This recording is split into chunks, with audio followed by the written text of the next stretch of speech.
Bueno,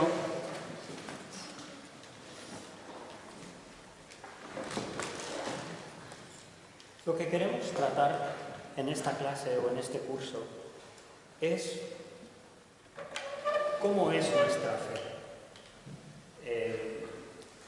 Hay muchas veces que se piden testimonios o incluso hay tiempo de oración abierto y entonces a veces hay queridos hermanos, pero queridos hermanos que aman mucho al Señor y a veces oran con algunas incorrecciones porque no conocemos bien o en un momento de necesidad o de prueba porque algo nos afecta, parece que no tenemos los fundamentos firmes o algunas enseñanzas claras para no caer en incorrecciones. Otras veces es simplemente el no haber considerado ciertas cosas, ¿no?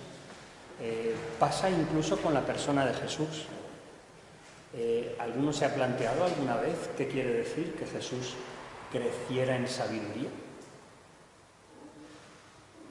Lucas 2:42.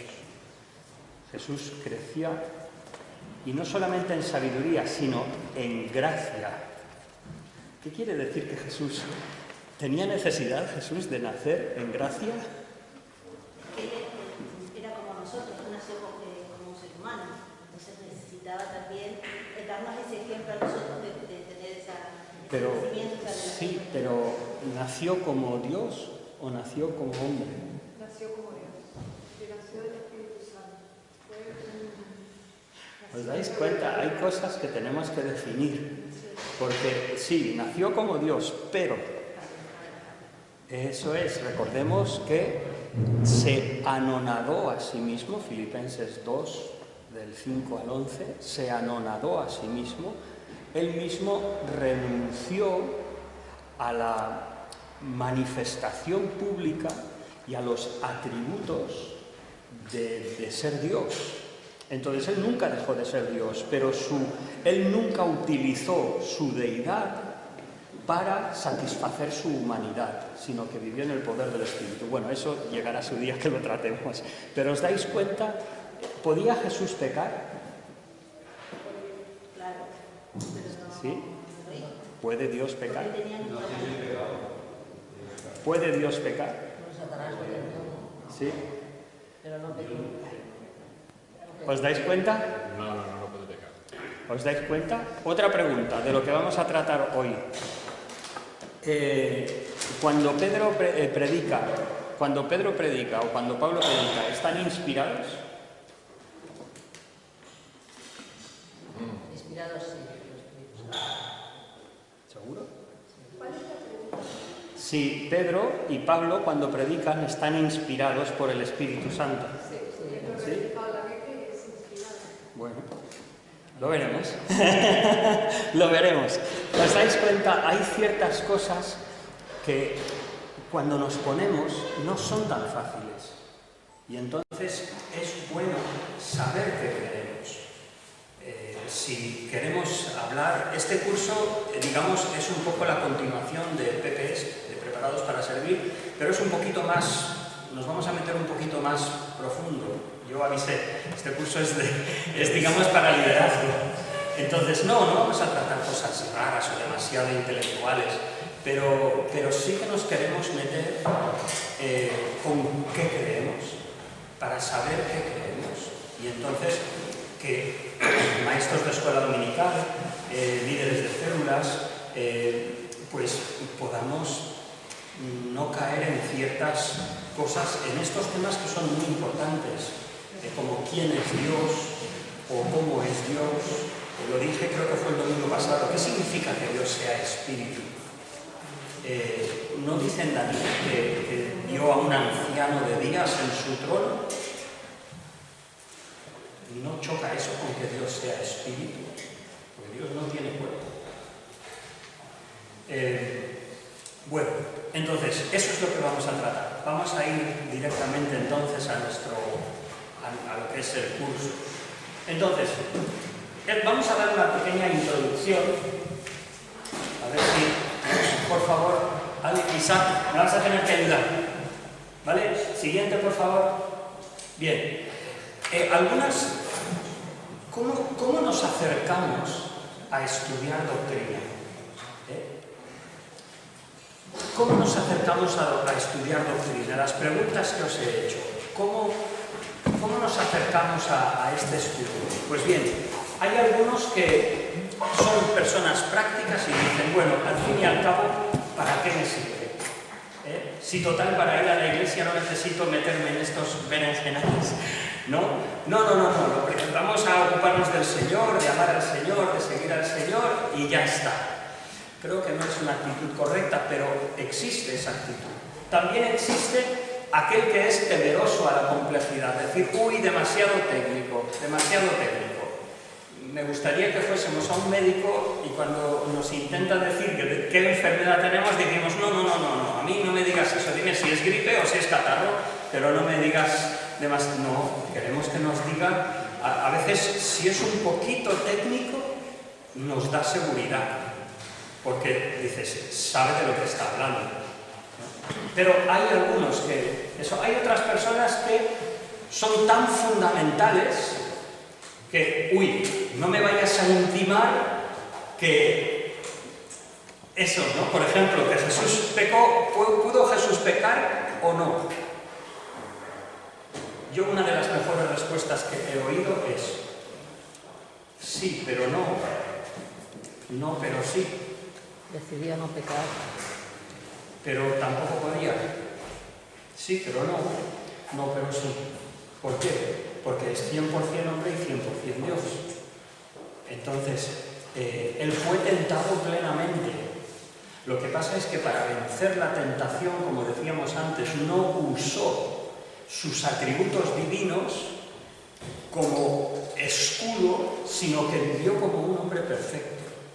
¿Pero podía él? En realidad no. ¿Pero por qué no pecó? Porque era un hombre perfecto, no porque era Dios. ¿Por qué conocía a Jesús todas las cosas? Por el poder del Espíritu, no porque era Dios. O sea, bueno, lo veremos eso en Cristología, pero eso, no seamos hipersensibles a cualquier cosa que nos parezca que nos zarandea el barco. O sea, estamos abiertos a hablar y a plantear algunas preguntas. Hay algunas personas que simplemente están inseguras de todo. Hay otros que cuando se acercan a estudiar doctrina, no me enseñes nada que no me haya dicho otro antes, ¿no? Lo que yo sé es lo fundamental y no me enseñes nada más. No es correcto tampoco. Y también está la persona que es dudosa, que tiene dudas. Entonces tampoco queremos tener esa... Siguiente, por favor. Me gustaría, como dijimos el domingo pasado, siguiente meses. No, la anterior, vale. Anterior es la teología necesaria, lo estuvimos viendo el otro día, y estuvimos viendo que sí. Por ejemplo, estuvimos viendo... no me lo cambies. Ahí está. Estuvimos viendo cómo... claro. Estuvimos viendo cómo Jesús dijo, ¿quién dice la gente que yo soy? Y vosotros, ¿quién decís que yo soy? Estuvimos viendo también, esto no lo vimos, ¿qué dice Romanos 10, 9 y 10? Obreros cristianos, decidme qué dice. Cerrad las puertas, por favor, Emilio. ¿Qué dice? Que se conviertes en tu corazón, que Jesús es el Señor. No, perdón. Bueno, vamos a leerlo. Romanos 10. Si confiesas con tu boca que Jesús es el Señor y crees en tu corazón que Dios lo levantó de entre los muertos, serás salvo. Muy bien. Cuando dice, si confesares con tu boca que Jesús es el Señor, ¿qué está diciendo? Es una declaración doctrinal. O sea, queda muy bonito decir Jesús es Señor. Vale, pero ¿qué queremos decir con eso? Pues estamos diciendo que en tiempos del Nuevo Testamento, Señor o Curios era el nombre que se daba para Dios.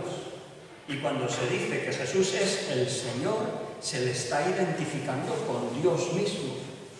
Cuando Tomás dice, Señor mío y Dios mío, está usando dos frases que son la misma, son dos caras de una misma moneda. Está confesando la deidad de Jesús. Entonces, eso es una declaración doctrinal. En los años 60, 70 hubo esa máxima de no me des doctrina, dame Cristo. Suena muy bien, muy bonito, pero a la hora de la verdad, no. La Escritura dice, si confesares con tu boca que Jesús es el Señor y creyeres en tu corazón que Dios le levantó de los muertos, o sea, no que resucitó en tu corazón, en tu fe, en tu sentimiento, no, que como dice la Escritura, ninguna parte de su cuerpo vio siquiera la corrupción. O sea, su cuerpo fue el mismo, resucitó, o sea, de entre los muertos se levantó. Eso es una declaración doctrinal. Entonces, lo que estamos viendo es que ¿es la teología necesaria? ¿Es la doctrina necesaria? Pues sí que lo es. Anselmo de Canterbury dijo algo que me parece interesante. Expresó que nuestra fe es una fe, esto es una frase en latín traducida al castellano, es una fe que intenta comprender, no es una fe mística. ¿Sabéis qué decían los místicos? O una fe mística por sí, ¿sabéis qué significa? Es una fe que no se puede describir. Litúrgica, ¿no? No, habla de místico en su sentido pleno, significa que no se puede explicar, no se puede comunicar, no se puede enseñar. Es como cuando tú tienes un momento muy especial de oración y entonces, lo dice Pedro, tenemos un gozo inefable y lleno de gloria. O sea, no puedes expresar ese gozo, pero sí puedes expresar quién es Dios, sí puedes expresar cómo es una relación de Dios con el hombre, que es por la fe en Jesucristo, por la fe en su muerte en la cruz, porque Él cargó por tus pecados. Eso sí lo puedes explicar. Entonces, nuestra fe no es solamente una fe mística. Tiene experiencias místicas, pero nuestra fe se comunica. Es una fe que busca conocer, busca entender las Escrituras. ¿Entendéis? Entonces, no somos enemigos a la discusión sana de doctrina. Nos sentaremos y hablaremos y veremos si la Escritura lo dice. Y si la Escritura lo dice, lo creemos. Y si la Escritura no lo dice, no lo creeremos. Sproul es un autor muy conocido. Entonces dice, vivimos en el que puede ser el periodo más anti-intelectual de la historia, de la civilización occidental. Debemos ciertamente tener corazones fervorosos por las cosas de Dios, pero, no obstante, esa pasión debe resistir con intensidad el espíritu anti-intelectual del mundo. Hay una famosa frase que se decía en América, dice, prefiero estar en el cielo leyendo mi lengua, en este caso era el inglés, que no leer griego y estar en el infierno. ¿Alguien no está de acuerdo con esa declaración? Prefiero estar en el cielo sabiendo solo castellano que estar en el infierno leyendo griego, el idioma del Nuevo Testamento. Y dices, hombre, claro, pero ¿y por qué no estar en el cielo leyendo griego? ¿No? ¿Por qué no ir? Entonces, nuestra fe, otra vez digo, no es una fe reacia a pensar, sino que nosotros pensamos. Lo hacemos con humildad, con sencillez, sabiendo que Dios es quien nos muestra en la palabra, sabiendo que nosotros necesitamos al Espíritu Santo, sabiendo que todo eso, sabiendo, pero al final, sí, queremos saber cómo es una relación con Dios. Queremos saber si un católico es un creyente también igual que nosotros, O si un mormón, ¿es un mormón creyente? ¿O es un testigo de Jehová creyente? ¿O un ortodoxo? Bueno, es creyente en lo suyo, pero es hijo de Dios, eso es otra cosa. ¿De qué dependerá? De si cree no lo que yo digo, si cree lo que la Escritura dice. Entonces, no somos enemigos a hablar de la Escritura y a tener una fe que sabe lo que Dios ha revelado. Hay cosas que Dios no ha revelado. ¿Qué movió a Dios a escoger a su pueblo? ¿Alguien lo sabe? Yo no. Hay muchas otras cosas que yo no sé y otros que tampoco saben. Pero hay otras cosas que sí sabemos. O sea, si dice, por ejemplo, he aquí la Virgen concebirá y dará a luz un hijo, entonces dices, virgen en griego, ¿sabéis qué palabra es? ¿Qué palabra es virgen en griego? Venga, un monumento que hay en Grecia, en la Acrópolis, arriba de todo. No. ¿Cómo se llama? El monumento erigido a la virginidad, a una diosa en la Acrópolis de Atenas, arriba de todo. Partenón, Párcenos. Párcenos es virgen, una mujer que no ha conocido varón. Entonces, ¿será lo mismo decir que Cristo ha nacido de una virgen por obra del Espíritu Santo a decir que Jesús nació de otra manera, pero luego pues así se entendió? No es lo mismo. Entonces, no queremos ceder a una fe que rechaza la discusión intelectual. Hay cosas que Dios sí nos ha revelado y lo que tenemos que hacer es abrazarlas, creerlas, y no solo eso. Dice Judas solo tiene un capítulo Judas, el versículo 3, contender ardientemente por la fe una vez dada a los santos. Abrid ese pasaje, por favor. Abrid ese pasaje. Judas, capítulo 1. Bueno, no hay dos capítulos, perdón. Judas, versículo 3. Dice, amados, por la gran solicitud que tenía de escribiros acerca de nuestra común salvación, aquí tenemos a Judas deseoso de hablar de las cosas que son maravillosas entre los creyentes, nuestra salvación. Pero cuando se puso a escribir o cuando quiso escribir, resulta que le fue necesario exhortar otra cosa, y es que contendáis ardientemente por la fe que ha sido una vez dada a los santos. ¿Sabéis qué palabra hay detrás de contender ardientemente? Otra vez, ¿sabéis más griego de lo que pensáis? ¿Sabéis lo que es agonizo? ¿A qué os suena agonizo? Agonía, epiagonizo. O sea, es más que agonizar en la defensa ¿de qué? De la fe. Y cuando dice la fe, ¿qué quiere decir? ¿El sentimiento? Yo creo que no. Yo creo que no se puede hablar de la fe igual lo que hacemos aquí todos los fines de semana que lo que hacen en Semana Santa en Sevilla o en otro sitio, o en la Virgen del Rocío, o el ¿cómo se llama? El saltar la valla de no sé qué Virgen, de la Virgen Blanca. Creo que no es lo mismo, ¿no? Aquí habla de que, o sea, realmente nos entreguemos ¿a qué? A la defensa de la fe, como que lo hemos leído antes, que Jesús es Señor, no solo un buen maestro, es Señor. Y el que diga que no lo es, si viene un testigo de Jehová y dice, no, es que Jesús era el arcángel Miguel que estaba en el Antiguo Testamento, que fue creado y tal, pues nosotros decimos, mira, lo siento, pero eso no lo enseña la Escritura.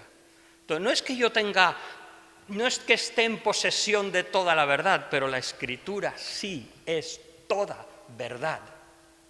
Entonces, si lo dice la Escritura, lo creo, y si no lo dice la Escritura, no. Pero la fe del creyente es una fe que busca entender, que no rehúye la definición de su fe, sino que todo lo contrario, la defiende, lo hemos visto, agonizando. Por eso, en los primeros siglos, ya cada comunidad creyente se esforzaba por definir su fe y hacer sus pequeños credos. ¿Para qué? Para diferenciarse de la herejía. Entonces, es necesaria la fe, es necesaria la doctrina, definir nuestra fe. Claro que sí, claro que sí. Si no, ¿cómo lo vamos a...? La siguiente, por favor. Siguiente, por favor. Siguiente diapositiva, por favor. Sí, hay que darle clic. Vale, dejarme daros, lo siento, esto va a ser un poco técnico, pero estáis en esta clase, sí. No hay problema. Si alguien alguna vez dice, no me gusta, no pasa nada, no me voy a sentir ofendido si vais al estudio de arriba, que es un estudio precioso, y no me voy a sentir en absoluto ofendido. Pero sí quiero hablaros de en qué mundo estamos viviendo, porque lo tenemos que saber como creyentes y como personas que tenemos responsabilidad en algún ministerio. ¿Por qué en la Edad Media, por qué una persona era cristiano o no? Según lo que creía. Después, en la Reforma, ¿por qué algunos se llamaban reformados y por qué algunos se llamaban católicos? ¿Por qué? Porque creían sola Escritura, en vez de la tradición de la Iglesia, sola fides, salvo solo por la fe, en vez de los sacramentos, las obras y todo eso, solus Christus, solo por Jesucristo, no por los santos, no por todo eso, y ¿qué más? Sola gratia, solo por la gracia, no por nuestras obras ni por nuestra iniciativa. Las doctrinas definían si alguien era creyente o no. Ahora, ¿qué pasa con Emmanuel Kant? Emmanuel Kant es un filósofo que influyó grandemente en la sociedad. Él sacó 3 libros hablando de lo que él llamó la razón pura o la razón práctica. La razón pura era lo que se puede demostrar. O sea, si tú dices, este banco es de madera, densidad, no sé cuánto masa por metro cúbico o por centímetro cúbico, ¿no? Esto es madera, pues Kant decía, eso es un conocimiento o una razón pura, porque se puede demostrar. Ahora, ¿qué hizo él? Emplazó a la fe en una razón práctica. O sea, la fe la necesitamos para la ética, para ser buenos. Es bueno tener fe no porque sea la verdad, sino porque nos es útil. Lo que el mundo dice, ay mira, tú tienes fe, qué bien, porque así cuando tienes problemas tienes a alguien a quien recurrir. Eso es verdad, pero nosotros creemos que nuestra fe es más que por eso. No tenemos a un Dios como un paraguas que cuando llueve lo abrimos y cuando no. No, nuestra fe es que Dios existe independientemente de si lo necesitamos o no. Entonces, Kant lo que hizo fue relegar la fe cristiana a algo práctico, de lo cual nadie puede hablar con propiedad. Si no tú lo crees así, está bien para ti. Yo lo creo así, está bien para mí. ¿No es ese el lenguaje que tenemos hoy día? Pero aún más, vino Karl Barth. Karl Barth llega al principio del siglo XX, publica varias obras, 1914 en adelante, y Barth viene a responder a los liberales. Los liberales desde el siglo XIX lo que habían hecho había sido decir, mira, Jesús no era Dios, era un hombre avanzado a su tiempo. Jesús no es que resucitara, es que fue tan evidente en los corazones de los discípulos que ellos entendieron así que había resucitado. ¿Entendéis? Todo lo racionalizaban a que Dios realmente no existía, sino que, bueno, era todo humano. Pues llegó Karl Barth y lo que dijo dice, no, sí, Dios existe, lo que pasa es que es totalmente diferente. es totalmente el otro. Él dijo, por ejemplo, lo siento, esto se va a convertir un poco muy complicado, si no lo entendéis, no os preocupéis, ya lo hablaremos un poco más. ¿Quién? Karl Barth, no, es un teólogo alemán, es teología. Él escribió Comentario a los Romanos, escribió Dogmática de la Iglesia. Entonces, él lo que dice es, mira, ¿sabes qué? No me importa si la Biblia es cierta o no. Lo que me importa es que eso que me transmite, eso es Dios. Entonces, ¿volvemos a qué? A lo místico. O sea, no me importa si Jesús resucitó o no, sino si yo lo siento y me ayuda y me bendice, eso es Dios. Entonces dices, bueno, ha devuelto la dimensión de Dios al cristianismo, pero le ha quitado todo el contenido bíblico. Ahora ya no importa si Jesús era Dios o no. Ya no importa si Jesús murió en la cruz llevando nuestros pecados. No, lo que importa es si te toca, si te impacta. Pues perdón, pero no.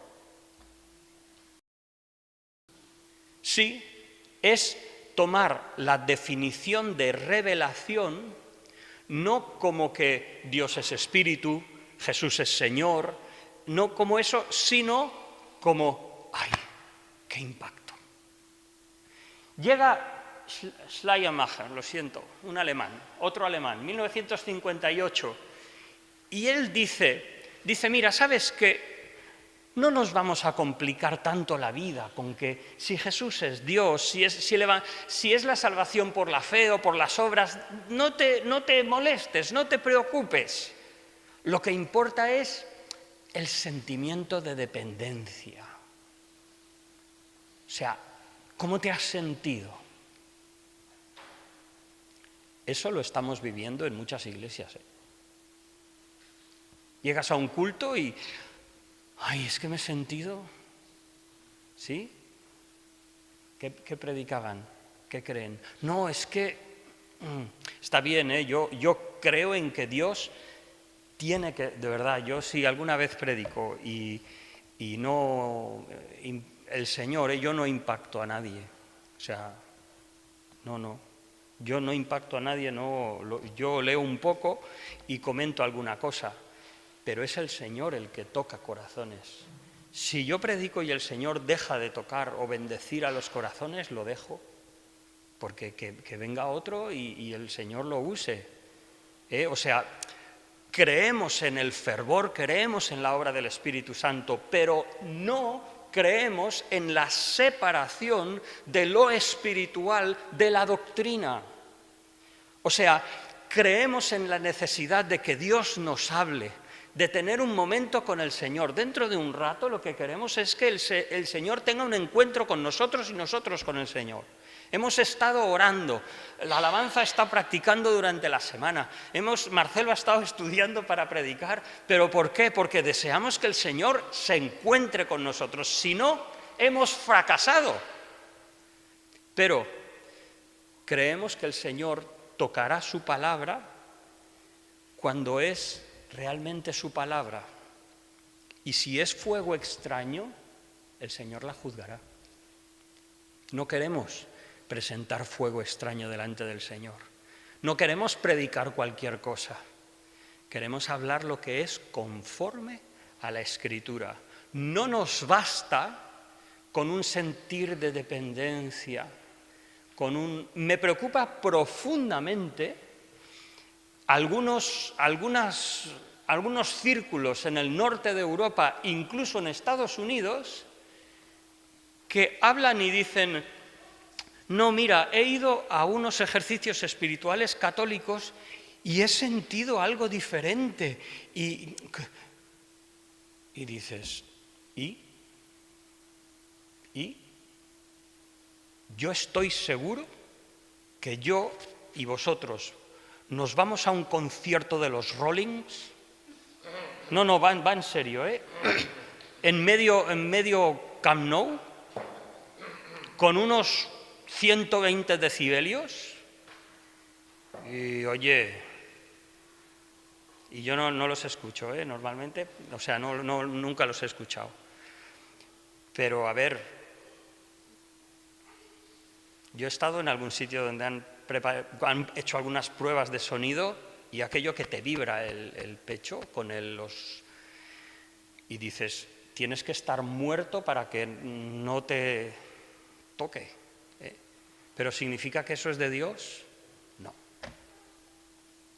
Dice Isaías, a la ley y al testimonio. Y si no dicen conforme a esto, es porque no les ha amanecido.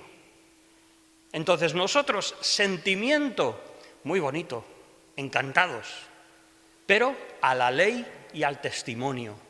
En el diálogo interreligioso me decía un cura, de un párroco muy majo, genial, cariñoso, atento, me decía, dice, oye, pero a ver, si entre nosotros somos cristianos, podemos orar juntos, podemos... Una vez en un funeral de una señora que era católica, pero el hijo era creyente, la mujer murió, y el cura decía que era un cura evangélico. Y me dice, Manuel, mira, si quieres, yo empiezo y tú haces la Eucaristía.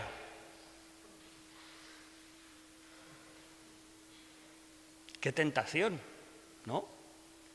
Voy yo a levantar el cáliz, como que en el momento de que levanto el cáliz ese pan se convierte en carne y en sangre. No.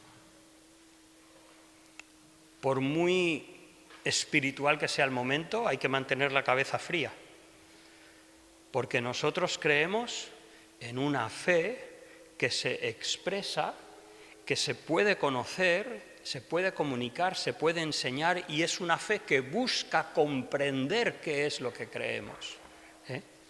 Bien, entonces, ¿por qué he mostrado todo esto? Porque hoy día no siempre te vas a encontrar en según qué círculos que la doctrina es importante. Sin embargo, cualquier discusión seria sobre nuestra fe necesita doctrina. Hay iglesias, y la experiencia ya está, hay iglesias que se han levantado con eso de no pasa nada, de cualquier trasfondo, de cualquier esto, vamos a estar juntos, lo importante es el Señor. Y ha durado como mucho una generación, luego ya se diluye. ¿Y qué ha hecho?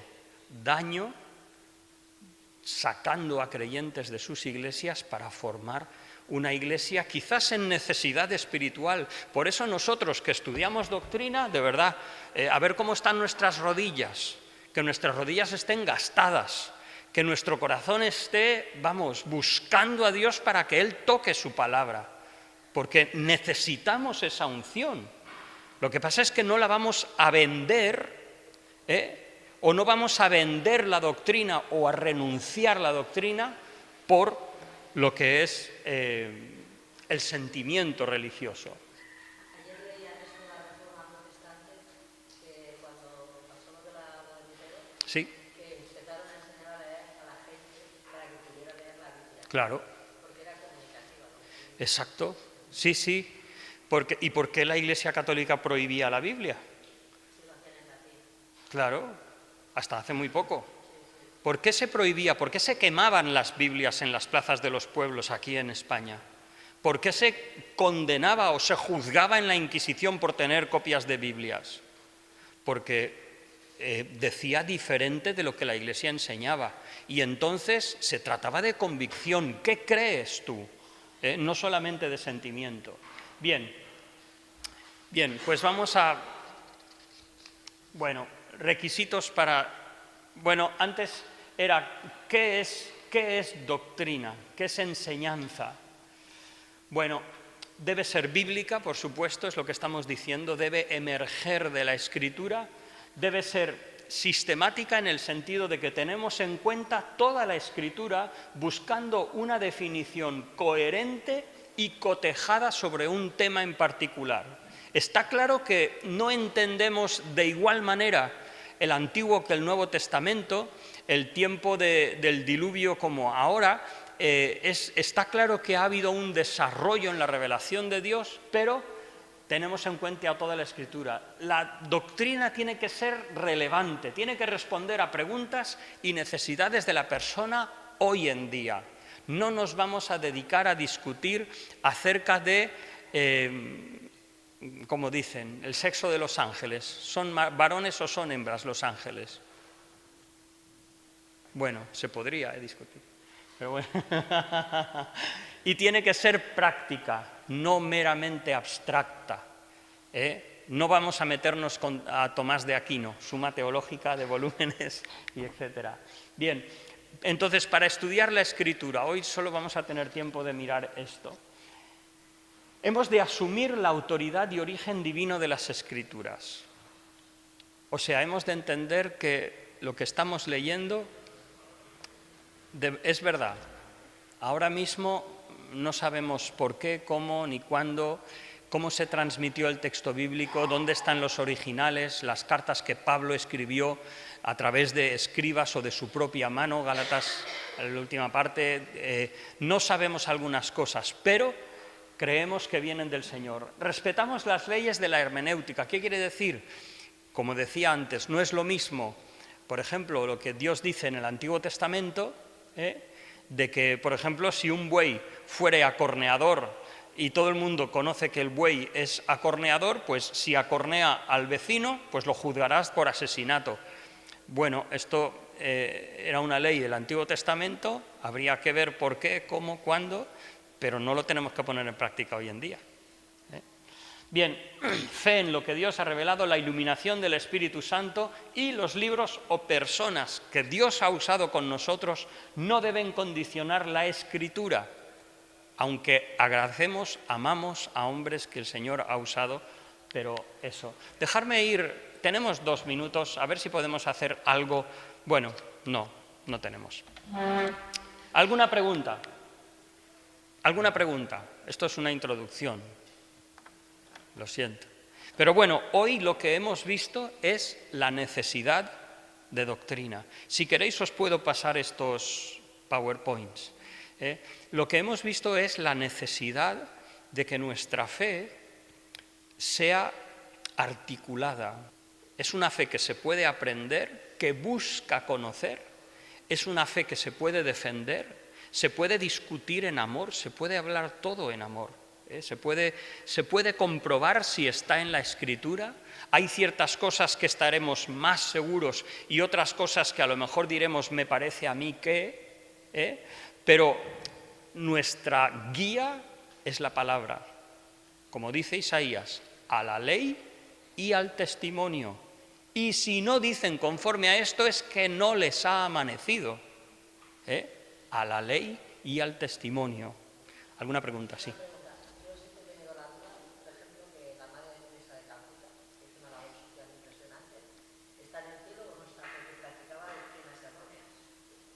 ¿Por qué una persona está en el cielo o no? A ver, no. Vamos a ver, Teresa de Calcuta, podríamos hablar de Teresa de Ávila, famosa Teresa de Jesús, Juan de la Cruz, etcétera, etcétera, etcétera. ¿Quién estará en el cielo? El que haya nacido de nuevo por arrepentirse de sus pecados y creer que Jesucristo murió en su lugar. Entonces, yo no sé lo que... Ya, sí, pero por eso nosotros lo que diríamos frente a Teresa de Calcuta, Teresa de Ávila, etcétera, etcétera. Teresa de Ávila podríamos decir otras cosas porque ella dejó escritos.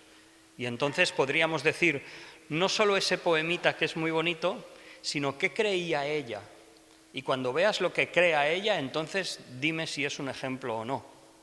Pero no me digas solamente por un poemita de 12 líneas que Teresa fue una creyente. No. Entonces, lo que diremos hacia Teresa de Calcuta, que fue una mujer admirable.